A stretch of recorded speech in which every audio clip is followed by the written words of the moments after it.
मालदीव की opposition party ने अपने प्रेसिडेंट यानी मोहम्मद मुइज़ु से डिमांड की है कि वो इंडिया से सॉरी बोलें, इंडिया से माफ़ी मांगे। तो आइए डिस्कस करते हैं रीजंस क्या थे और कैसे मालदीव जो इंडिया का इतना फ्रेंडली कंट्री है था, वो आज इंडिया के इतने अगेंस्ट चला गया, चाइना की गोद में बैठ गया। तो मालदीव वैसे हमेशा से इंडिया का बहुत ही फ्रेंडली कंट्री रहा है। वहाँ की जो गवर्नमेंट रही है वो इंडिया के हमेशा प्रो इंडिया गवर्नमेंट रही है। ज्योग्राफिकली मालदीव साउथ एशिया का पार्ट है और इंडियन ओशियन में साउथ वेस्टर्न इंडियन ओशियन में लोकेटेड एक कोरल आइलैंड कंट्री है, काफ़ी सुंदर है। White beaches, white sand beaches के लिए काफ़ी फेमस है।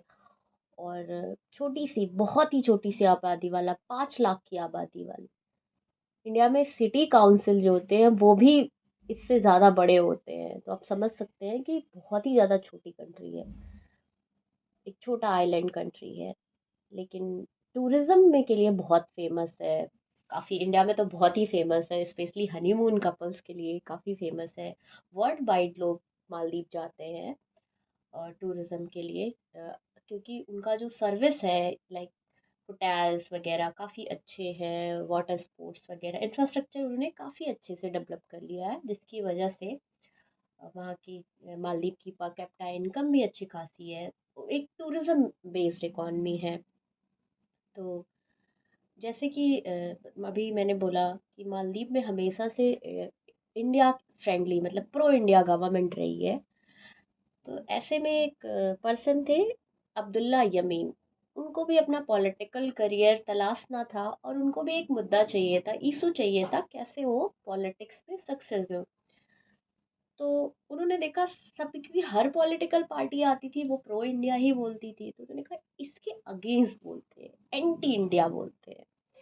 तो उन्होंने एंटी इंडिया बोलना स्टार्ट किया, इंडिया आउट कैंपेन स्टार्ट किया कि हमें जो है इंडिया को यहाँ से निकालना है और हमारी खुद की एक स्ट्रेटजिक ऑटोनॉमी है। हम जो चाहे जो करें वो करें, अपने मन से करें और इंडिया इंटरफेयर नहीं करे। जैसे कि दूसरी कंट्रीज में भी यही होता है कि इंटरफेयर करें, अपनी कंट्री भारत में भी यही होता है कि हमें स्ट्रेटजिक ऑटोनॉमी चाहिए, हमें दूसरी कंट्री के पिछलग्गू नहीं रहना है। सेम अब्दुल्ला यमीन ने भी स्टार्ट किया।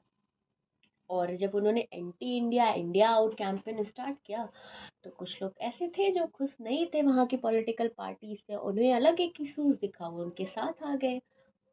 कुछ लोग थे जो जिनको इंडिया भी नहीं पसंद था उतना, तो वो अब्दुल्ला यमीन को सपोर्ट करने लगे।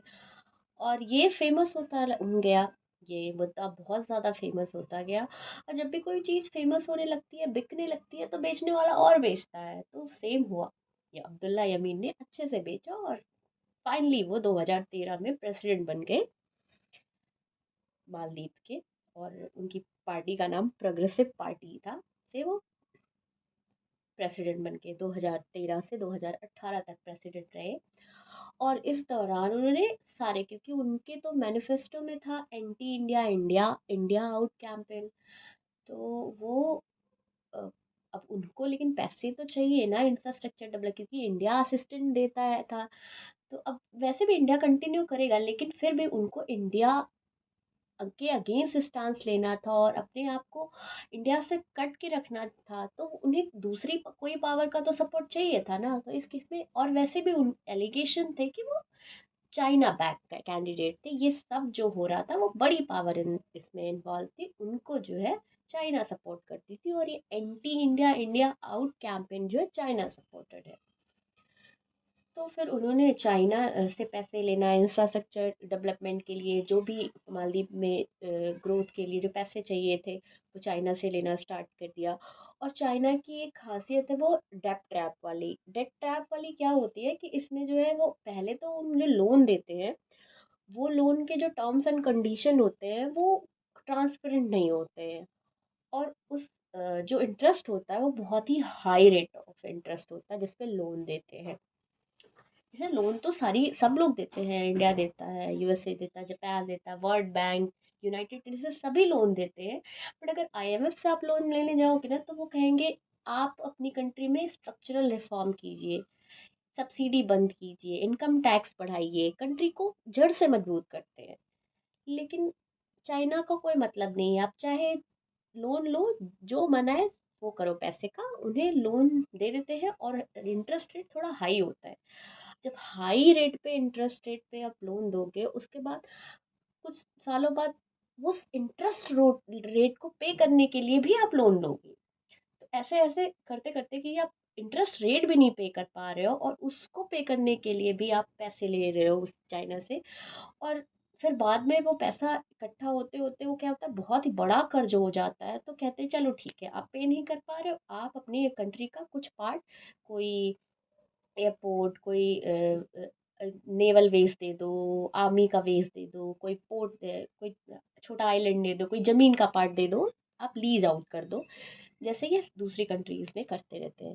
तो लीज आउट कर देते हैं कि चलो ठीक है, आप मुझे ये 100 साल के लिए अपनी कंट्री का कुछ पार्ट लीज कर दो, और यहाँ हम जो है एयरपोर्ट बनाएंगे या नेवल बेस बनाएंगे, स्ट्रेटजिक कोई आर्मी अपने यूज के लिए करेंगे। तो ऐसा उन्होंने मालदीव में भी किया था। इसकी वजह से मालदीव पे बहुत ज़्यादा कर्ज पड़ गया, क्योंकि जो इंटरेस्ट रेट था बहुत ज़्यादा हाई था। और जब भी कोई इंफ्रास्ट्रक्चर डेवलप होता है ना, तो उस वहाँ पे जो है वो एक रिलेवेंस होता है कि आप बहुत बड़ा कोई इंफ्रास्ट्रक्चर बना दो और उसका कोई रिलेवेंस नहीं रहो, वो पैसा ही उतना नहीं कमा पाए। तो ये भी तो इशू होता है ना कि आप कोई पैसा खर्च कर रहे हो, आप 100 रुपये खर्चा कर रहे हो, कुछ बना रहे हो, तो आप सोचोगे कि इससे 200 रुपये कमाए जा सके। तो वो मिसमैनेजमेंट होते होते मालदीव पे बहुत बड़ा कर्ज आ गया। इससे क्या होता है, जनता में एंटी इनकम्बेंसी तो नॉर्मली आती ही आती है, तो वो आई। फिर जो अपोजिशन पार्टी थी, मालदीवियन डेमोक्रेटिक पार्टी, जिसके लीडर थे इब्राहिम मोहम्मद सोली, वो जीत गए 2018 में। तो वो प्रेसिडेंट बने। और इब्राहिम मोहम्मद सोली वो ना ही मतलब, एक था ना वो ज़्यादा ना एंटी इंडिया ना एंटी चाइना, मतलब अनऑफिशियली वो प्रो इंडिया ही थे, उनसे किसी भी गवर्नमेंट से कोई प्रॉब्लम नहीं थी। उनका कहना था कि हम अपनी कंट्री को अपने हिसाब से, हमें किसी से प्रॉब्लम नहीं है, हम अपनी कंट्री को अपने हिसाब से रूल करेंगे। वो भी स्टैंड उनका सही था। वो कि उनको किसी से भी कहते हैं ना कि बैर नहीं लेना किसी से। फिर उनकी गवर्नमेंट 2018 से 2023 तक रही। फिर बाद में अभी रिसेंटली जब इलेक्शन हुआ, तो उनकी हार हो गई और मोहम्मद मुइज़ू, जो प्रोग्रेसिव पार्टी ऑफ मालदीव, जो एक बहुत बड़े सपोर्टर रहे हैं इंडिया आउट कैंपेन का, वो जीत गए। अब ये भी इंडिया आउट कैंपेन वाले थे, तो उन्होंने स्टार्ट कर दिया कि जैसे जीते कि इंडिया को बोला कि आप जो है अपनी जो आर्मी है आप ले जाइए, निकाल लीजिए। उनको अल्टीमेटम दे दिया कि आप जो है मालदीव से अपनी जो आर्मी, जो भी 70-75 आर्मी के ने फोर्स है, और डॉनियर जो हेलीकॉप्टर है जो ऑपरेट करती है वही, तो उसको आप निकाल लीजिए, इससे यहाँ से हटा लीजिए। और यही होता है ना, क्योंकि उनको मैनिफेस्टो में उन्होंने इंडिया आउट लिखा है, और इनको ये नहीं समझ आ रहा है कि जो डॉनियर हेलीकॉप्टर है या फिर जो पर्सनल मिलिट्री पर्सनल इंडिया के रह रहे हैं, वो हमारे लिए नहीं, वो उन्हीं को हेल्प करते हैं क्राइसिस मैनेजमेंट में। क्योंकि मालदीव बहुत छोटी कंट्री है, उनके पास कोई एक्सपर्टीज नहीं है ऑपरेट करने का। तो जैसे मालदीव एक लाइक आइलैंड कंट्री है, बहुत सारे आइलैंड कंट्री मतलब समूह है, ग्रुप ऑफ आइलैंड है, छोटे छोटे आइलैंड से बना हुआ है। तो एक आइलैंड से दूसरे आइलैंड पे जाने के लिए भी उनको हेलीकॉप्टर वगैरह की ज़रूरत पड़ती है। तो एज लाइक जो डोनियर हेलीकॉप्टर्स है, वो एक लाइक उनके जो कॉमन पॉपुलेशन है, उनको जैसे हेल्थ फैसिलिटीज और नॉर्मल जो उनकी सर्विसेज होती है ना, वो प्रोवाइड कराने के काम करती है। वो उनके जनता के लिए ही रखा गया है। तो अभी कुछ दिनों पहले भी एक बच्चा था जिसकी तबीयत बहुत ख़राब थी, लेकिन उनके जो प्रेसिडेंट मौजूद थे, उन्होंने इंडिया को मतलब वहाँ की जो मिलिट्री पर्सनल को उनको परमिशन नहीं दी डैनियर हेलीकॉप्टर यूज करने के लिए, जिसकी वजह से उस बच्चे की मौत भी हो गई। तो वो होता है ना, इंसान ब्लाइंड हो जाता है विरोध में। तो ये सब चीज़ें हो रही हैं। और जब मुइज़ु प्रेसिडेंट लाइक बने, और उसके बाद उनका इंस्टांस जो है इतना ज़्यादा एंटी इंडिया ही रहा है। उनके ऑब्वियसली जब वो लाइक उनकी जो कैबिनेट के मिनिस्टर्स हैं वो भी बहुत ज़्यादा एंटी इंडिया है। तो कुछ दिनों पहले अभी prime minister of India PM Modi जो है वो लक्षद्वीप गए थे और उन्होंने एक वीडियो डाला। उन्होंने बोला कि आप कहीं और किसी और कंट्री में जाने से पहले आप इंडिया को ही एक्सप्लोर कीजिए, लक्षद्वीप को एक्सप्लोर कीजिए। तो इससे जो मालदीव के जो पॉलिटिशियंस थे उनको ये लगा कि ये तो हमें मतलब हमारे अगेंस्ट में इंस्टांस ले रहे हैं, क्योंकि अ, अगर Lakshadweep as a tourist destination develop होता है तो इससे सबसे ज़्यादा लॉस होगा वो मालदीव का होगा, क्योंकि वो मालदीव के बिल्कुल ही करीब है और सबसे ज़्यादा जो टूरिस्ट जाते हैं नंबर वन पे है वो इंडिया से ही जाते हैं। तो उन्होंने जो उनकी पॉलिटिकल पार्टी जो उनके कैबिनेट मिनिस्टर्स थे उन्होंने उल्टा सीधा बोलना स्टार्ट किया, डेरोगेटरी वर्ड्स स्टार्ट की कर दिए बोलना पीएम के अगेंस्ट में, जिससे ट्विटर पे अप्रोर हो गया। लोग जो है ये इंडिया से लोग प्रोटेस्ट करने लगे कि ये तो हमारे हेड ऑफ द स्टेट के खिलाफ ऐसे कैसे बोल सकते हैं, हमारी कंट्री के खिलाफ। क्योंकि मालदीव में मालदीव की पॉपुलेशन और वहाँ के जो पॉलिटिशियंस थे बहुत ही उल्टा सीधा इंडिया और यहाँ के पॉलिटिशियन पीएम के बारे में बोला। ये देखते हुए इंडिया के ही लोग, भारत के लोग भी मतलब उनको गुस्सा आ गया कि हम तो इतना सपोर्ट करते हैं, हमें कोई प्रॉब्लम नहीं है, बट ये लोग हमारे अगेंस्ट इतना ज़्यादा अगेंस्ट बोलते हैं। काफ़ी अप्रोर हुआ सोशल मीडिया पे जो है बायकॉट मालदीव कैंपेन होने लगा। इवन जो है बड़े जो सेलिब्रिटीज़ हैं और अक्षय कुमार, जॉन अब्राहम सब ने इंडिया मतलब लक्षद्वीप को सपोर्ट करना स्टार्ट कर दिया कि लक्षद्वीप जाइए, लक्षद्वीप को सपोर्ट करना स्टार्ट मतलब एक्सप्लोर कीजिए। और उसके काउंटर में मालदीव के जो वहाँ के लोग थे उन्होंने कहा कि मालदीव के पॉलिटिशियन की हमारा मालदीव तो इतना आप ग्रो ही नहीं कर पाएंगे, आपकी कंट्री तो गंदी है, फिल्दी है, और मालदीव में जो है इतने अच्छे इंफ्रास्ट्रक्चर है, होटल बहुत बड़े बड़े हैं, आप इतना अच्छा लक्षद्वीप को नहीं डेवलप कर सकते, पॉसिबल ही नहीं है आपके लिए। तो वही एक दूसरा काउंटर आर्गूमेंट आर्गूमेंट होने लगा। लेकिन ये सब एक होता है ना कि पीपल टू पीपल, जितना बवाल हो रहा था पीपल टू पीपल होता है, इसमें गवर्नमेंट का कोई इन्वॉल्वमेंट नहीं होता है और ना ही गवर्नमेंट ने कोई इसका एक ऑफिशियल स्टांस लिया, ऐसा नहीं है। क्योंकि जो बड़ी पावर होती है, इंडिया एक बड़ी पावर होती है और वो उसका जो फॉरेन पॉलिसी होता है वो फार साइटेड होता है। उनका वो सोच होती है कि आज ये कंट्री कोई मतलब कोई भी कंट्री एक्स वाई जेड, जैसे श्रीलंका कुछ दिनों पहले भी एंटी इंडिया स्टांस लेती थी, लेकिन आज फेवर में है, आज वहाँ की गवर्नमेंट एंटी इंडिया नहीं है। तो ऐसे होता है, जो बड़ी पावर्स होती है उनकी फॉरेन पॉलिसी ऐसे होती है, वो हर चीज़ पर रिएक्ट नहीं करती है, वो पॉजिटिव कंस्ट्रक्टिव होती है कि चलो कोई बात नहीं, आज नहीं है। और वो अपना मतलब होता है ना फॉरेन पॉलिसीज में वो इंगेज करती रहती है कि कैसे स्थिति को अपने सपोर्ट में लाया जा सके। तो सेम भारत का स्टांस रहा, भारत ने कभी भी जो भी इश्यूज है उसको ऑफिशियली रेज नहीं किया है। ये तो जो पीपल टू पीपल होता है ना कि सोशल मीडिया प्लेटफॉर्म पे जो एक दूसरे को मुद्दा उठाते हैं, वहां से मतलब ये अप्रोर आया है।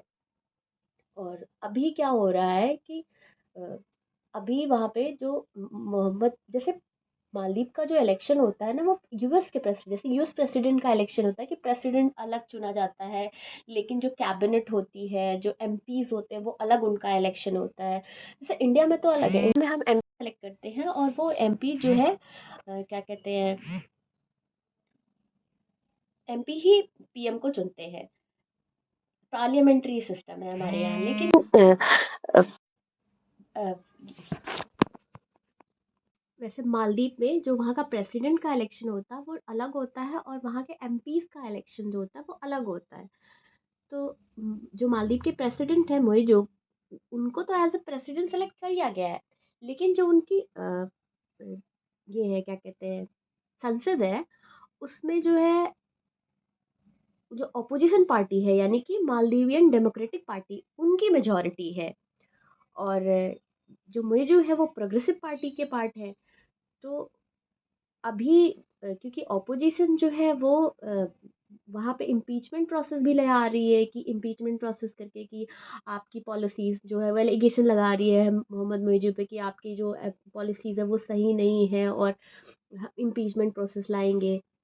तो अभी तो कुछ कंफर्म नहीं हुआ, जिससे अभी कुछ 2-3 दिनों पहले काफ़ी मारपीट हो गई थी उनके संसद में, काफ़ी एक दूसरे को पीट रहे थे। तो अभी क्लियर नहीं हुआ है कि इम्पीचमेंट मोशन पास हुआ, लाए कि नहीं लाए। बोल तो रहे हैं लाने के लिए, आगे क्या होता है वो अभी कंफर्म नहीं है।